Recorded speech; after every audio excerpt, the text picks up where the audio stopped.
As a Man Thinketh by James Allen, first published in 1903, is a seminal work in the self-help genre. It explores how our thoughts shape our character, actions, and destiny, emphasizing the transformative power of a positive mindset for personal growth and fulfillment. Based on the biblical proverb, "As a man thinketh in his heart, so is he," the book discusses the influence of thoughts on various aspects of life, including health, circumstances, and achievements. Allen encourages readers to take responsibility for their thoughts, suggesting that by controlling their minds, they can shape their reality and achieve their goals.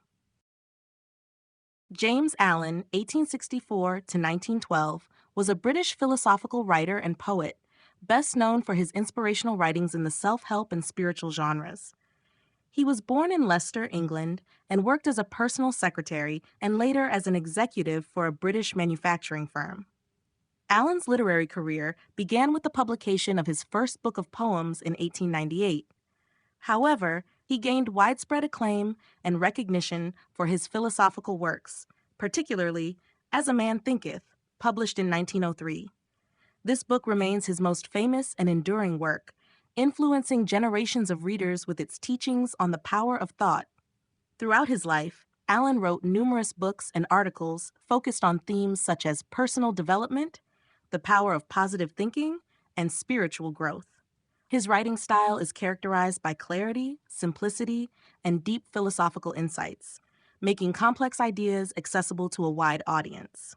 Despite passing away at the age of 48, James Allen's legacy continues through his timeless works, which continue to inspire and empower individuals seeking personal and spiritual growth. His ideas remain relevant today in the fields of psychology, self-help, and motivational literature. Introduction. In the introduction of As a Man Thinketh, James Allen sets the stage for the themes explored throughout the book. He introduces the core idea that a person's thoughts are the primary determinants of their character, circumstances, and destiny. Allen emphasizes the immense power of thought and its ability to shape not only individual lives, but also the broader world. Allen explains that the purpose of the book is to help readers realize the importance of controlling their thoughts to achieve personal growth and fulfillment. He asserts that just as a gardener cultivates their garden, individuals must tend to their minds, weeding out negative thoughts and nurturing positive ones to cultivate a life of purpose and achievement. The introduction also touches on the concept of personal responsibility, encouraging readers to acknowledge the role their thoughts play in shaping their reality. Allen suggests that by understanding and harnessing the power of thought, individuals can transform their lives, overcome obstacles, and attain a higher state of being. Overall, the introduction serves as a call to action, urging readers to take charge of their thoughts and, consequently, their lives. It prepares the reader for the deeper exploration of how thought influences various aspects of human existence, which is detailed in the subsequent chapters. Chapter 1, Thought and Character. In the opening chapter of As a Man Thinketh, James Allen lays the philosophical groundwork for the entire book by positing a direct correlation between one's thoughts and one's character. He begins with an assertion that is as simple as it is profound. Just as a plant comes from a seed, every action of a human springs from the invisible seeds of thought. This is a declaration of the creative power of thought and establishes the theme of personal responsibility throughout the text. Allen compares the mind to a garden, which must be cultivated and looked after. In this metaphor, neglect does not mean simply a lack of growth, but an active process of producing weeds. This is a critical point. There is no neutral state in the mind's garden. It is either being cultivated for good or it is producing bad by default. The mind, therefore, requires active engagement to maintain a positive state. The book emphasizes that character, the very essence of a person's being, is not something formed by external forces, though they may have their influence. Instead, character is the sum of one's innermost thoughts. Allen puts forth that just as you cannot have a sweet and wholesome fruit from a bitter seed, you cannot have a virtuous life from a mind filled with corrupt thoughts. Every action which is seen by others is born from thoughts, which are hidden like roots under the earth. Allen goes further to address the relationship between thought and circumstances, but he grounds this in the understanding of thought and character. He argues that if thought is responsible for character and character breeds actions, then the conditions and circumstances of one's life are also ultimately a product of one's habitual thinking. He challenges the reader to consider their own thoughts and to reflect on the nature of their own inner dialogue.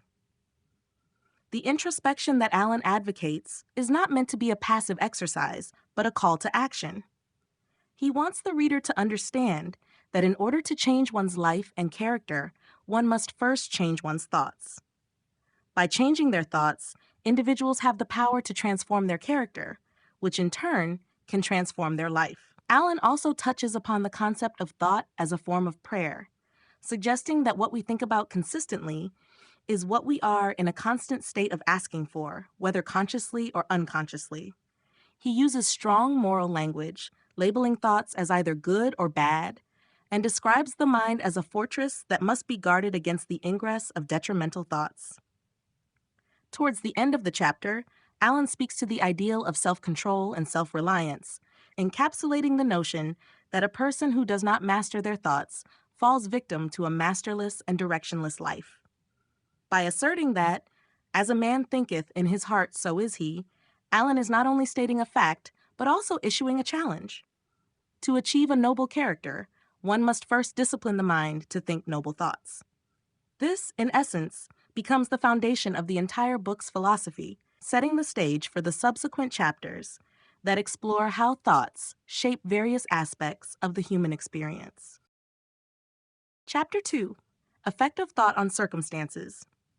In the second chapter of As a Man Thinketh, James Allen expands on the idea that not only is a person's character the result of their thoughts, but so too are their circumstances. Allen proposes that individuals are not only the architects of their own character, but also the builders of their own circumstances through the power of thought. He begins by confronting a common belief that people are the way they are because of their circumstances. Allen flips this notion on its head, suggesting that circumstances are often a result of one's own thoughts and actions. He acknowledges that external conditions can influence lives, but he stresses that it is the internal condition, people's own thoughts, that holds the true power. Allen urges readers to examine their own thoughts if they find themselves in undesirable circumstances, as these thoughts are likely the root cause. Allen illustrates this with a stark comparison. A person who harbors foul thoughts will be found in foul circumstances, much like a plant that sprouts from a dirty seed will carry the impurities of that seed. Conversely, if a person fosters pure thoughts, they will find themselves in a pure environment. He asserts that the outer condition of a person's life will always be harmoniously related to their inner state. The chapter delves into the notion that the mind has a magnetic quality, attracting circumstances that match the nature of its thoughts. Allen suggests that a person's environment and financial condition are a reflection of their most habitual thoughts. He explains that positive, prosperous thoughts cannot produce negative, impoverished circumstances, just as negative thoughts cannot bring about wealth and success. Allen doesn't deny the difficulty of changing one's circumstances, but argues that the process begins with thought. He encourages persistence in maintaining a disciplined thought life, asserting that eventually, persistent effort in controlling thought will bring about a change in circumstances. This change, however, requires patience and time. One cannot expect immediate transformation. One of the more profound insights Allen offers in this chapter is the idea that individuals are bound by their own thoughts, which can act as a prison. If a person thinks they are limited by their circumstances, this belief will ensure that they remain so. In contrast, if they believe in their ability to change their circumstances through thought and action, this belief will be self-liberating. Towards the end of the chapter, Allen touches upon the idea that thought not only influences the circumstances in which a person lives, but also affects the body's condition. He suggests that thoughts of fear, anxiety, or hatred can lead to nervous ailments and even impact the digestive and circulatory systems, thus linking the state of the mind with the health of the body. In summary, Allen's message in this chapter is one of empowerment and personal responsibility. He calls upon readers to scrutinize their thoughts and to cultivate a mental environment that can foster the external conditions they desire. He asks his readers to rise above their perceived limitations and to understand that by mastering their thoughts, they can shape their destiny. Allen's philosophy is clear. If you change your thoughts and you keep them focused on the life you wish to lead, you can change your life. Chapter 3: Effective Thought on Health and the Body. In the third chapter of As a Man Thinketh, James Allen examines the impact of thought on one's physical health and body. He suggests a powerful connection between mental and physical states, proposing that the body is essentially a canvas on which our thoughts are painted. Allen asserts that the body is the servant of the mind. It obeys the operations of the mind, whether they are consciously chosen or automatically expressed. The physical state can be significantly affected by mental conditions such as fear, anxiety, and worry, which can lead to serious health issues. These negative thoughts are likened to poison, affecting the body's tissues and organs and leading to disease. On the other hand, cheerful, loving, courageous thoughts act as a tonic for the body, promoting vitality and strength. The chapter delves into the specifics of how thoughts can shape bodily functions. Allen talks about the effect of thoughts on the nervous system, citing the example of how fear can halt bodily functions or cause sickness. The body often responds immediately to a person's thoughts, which is evident in reactions such as blushing or turning pale. But Allen argues that there are also long-term effects that accumulate over time. He explains that habitual negative thinking can set the stage for chronic health problems. Allen also touches upon the idea of addiction and self-abuse. He explains that vices and harmful behaviors begin in the mind before manifesting in the body. Through persistent and unchecked thought, one can become enslaved to unhealthy habits that can degrade both mental and physical health. Conversely, Allen does not merely focus on the negative. He paints a picture of the potential for individuals to reverse these effects through disciplined and wholesome thinking. He advocates for the cultivation of thoughts of peace, kindness, and understanding to foster physical health. Allen suggests that the purity of thought should be a key endeavor for anyone seeking to improve their health, emphasizing that the body is the expression of thoughts, just as gardens reflect the care they are given. The chapter also highlights the concept of self-healing, suggesting that many diseases can be cured through a change in mental attitude. Allen proposes that a strong and pure thought life can prevent diseases from ever taking root in the body. He does not, however, dismiss the role of medical science, but rather suggests that thought complements it by creating a mental environment conducive to healing. Towards the end of the chapter, Allen offers practical advice.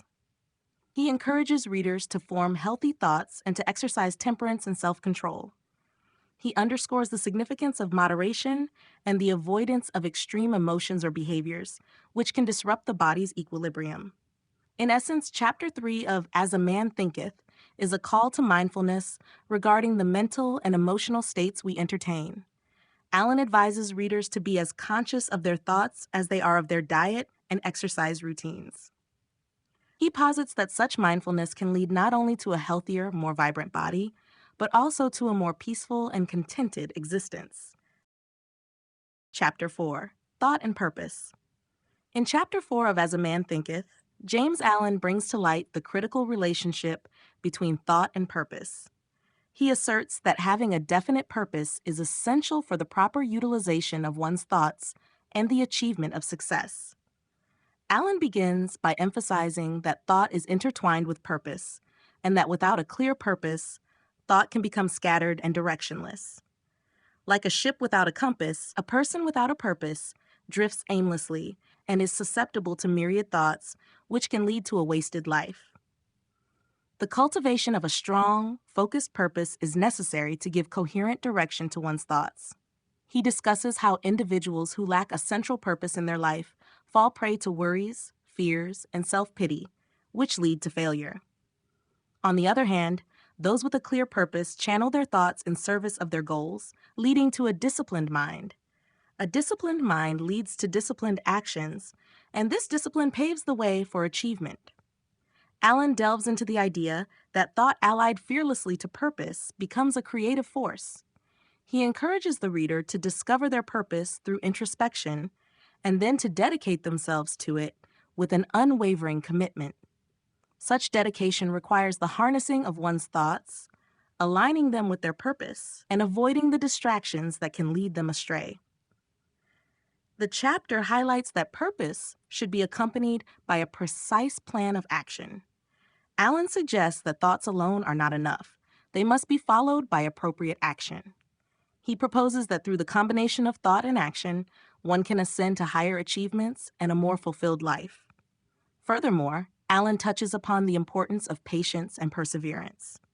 He acknowledges that the realization of one's purpose may be fraught with difficulty, and that circumstances may often appear to be against the individual. However, the person who persists in aligning their thoughts with their purpose will overcome these obstacles. He also acknowledges that many people may feel they have no clear purpose. Allen's advice to them is to start with thoughts of courage, strength, and usefulness, which can lead to activities that align with these thoughts, and through these activities, a purpose may be revealed. Allen concludes the chapter by asserting that true success comes from the development of a clear and noble purpose. With such a purpose, one can then move forward, undeterred by temporary setbacks, with a calm and collected demeanor. The disciplined thinker will use every experience, even the negative ones, as a means to further their purpose, turning obstacles into opportunities for growth. The message of Chapter 4 is one of empowerment and focus. Allen implores his readers to direct their mental energies toward the development and realization of their life's purpose, to aim their thoughts steadfastly in the direction of their most cherished goals, and to act upon these thoughts with conviction and strength. Chapter 5, The Thought Factor in Achievement. In Chapter 5 of As a Man Thinketh, James Allen delves deeper into the mechanics of how thought influences personal achievement and success. He asserts that all that a person achieves or fails to achieve is the direct result of their thoughts. Allen opens the chapter by placing emphasis on the strength of thought allied with purpose. He suggests that a weak desire brings weak results, just as a small fire makes a small amount of heat. Achievement, in any field, is the crowning result of long-held thoughts and fervent desires combined with focused effort. He introduces the concept of concentrated thought, which he likens to a powerful weapon in the hands of those who can wield it. According to Allen, individuals who learn to control and direct their thoughts into constructive channels enjoy a significant advantage in the pursuit of success. These individuals do not merely drift with the tide, but steer their own course on a clear route that they have charted. A significant portion of the chapter is dedicated to the role of self-control in thought management. Allen posits that the self-discipline required to focus one's thoughts is not a matter of willpower alone, but also of habit. The disciplines of meditation and reflection can train the mind to focus.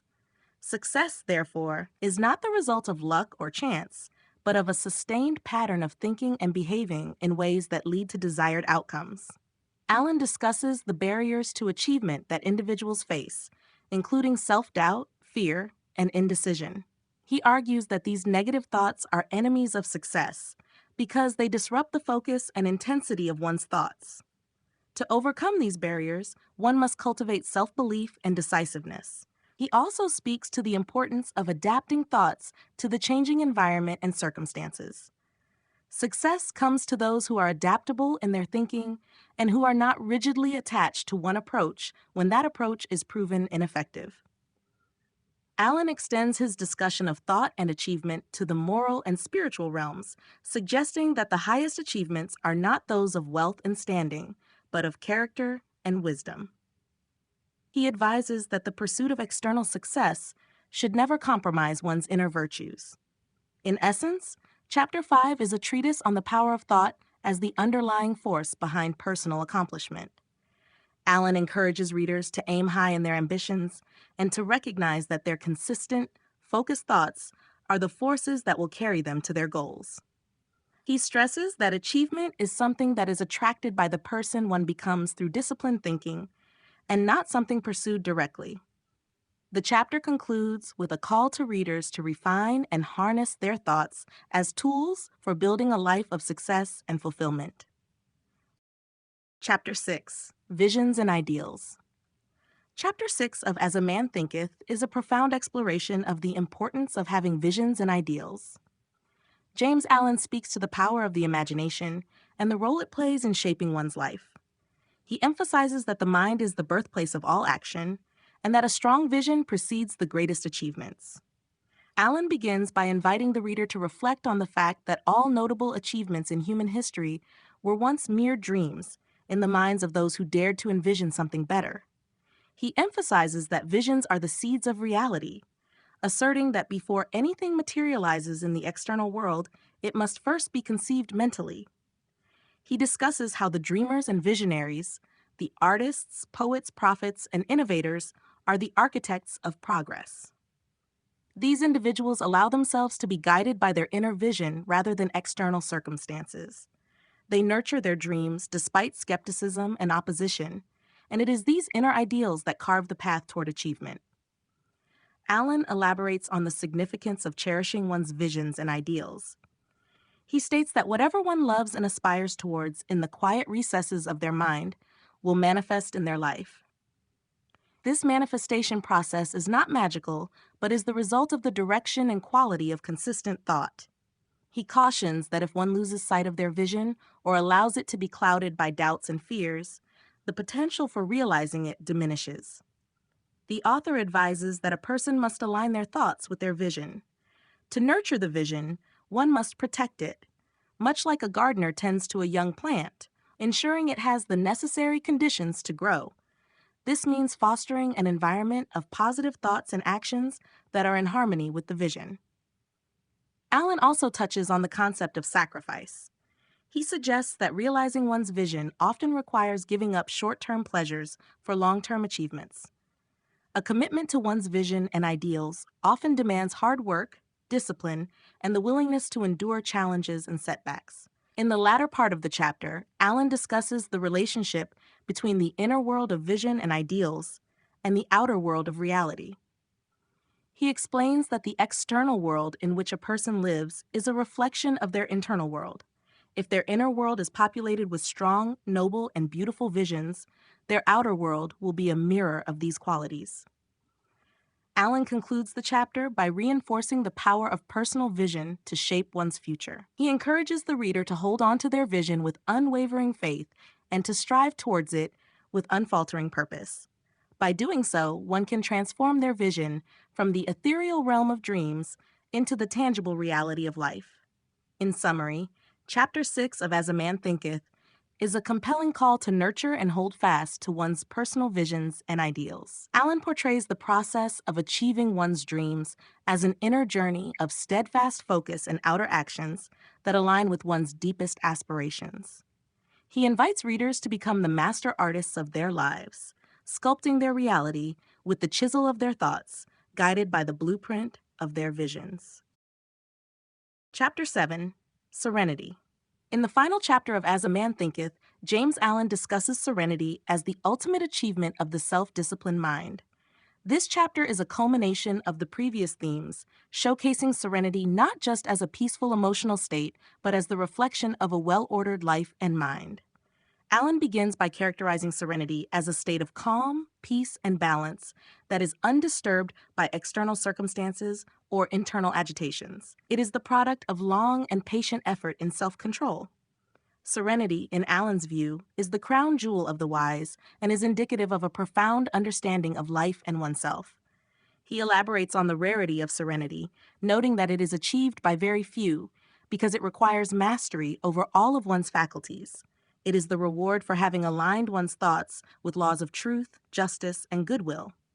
Allen portrays serenity as not merely the absence of disturbance or the presence of some pleasant feeling, but as an enduring tranquility that emanates from a person who has conquered their own weaknesses.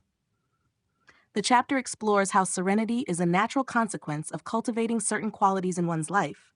These include selflessness, purity of thought, and love. Allen asserts that when one dedicates their life to the attainment of knowledge and the service of others, serenity naturally follows. He also indicates that serenity is the result of personal responsibility and understanding that one's thoughts and actions are their own to control. Allen stresses that serenity is a state of mind that can be brought into every aspect of one's life.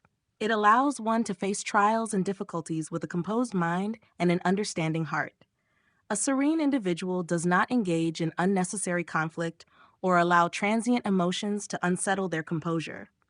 The author provides practical advice for cultivating serenity, which includes the practice of meditation and the avoidance of extreme reactions. By focusing on thoughts that uplift and tranquilize the mind, a person can foster an inner sanctuary of peace that influences their external life. Allen concludes the book by emphasizing that the development of serenity is indicative of spiritual growth and maturity. It represents a harmonious relationship with the world and signifies a life lived with understanding and wisdom.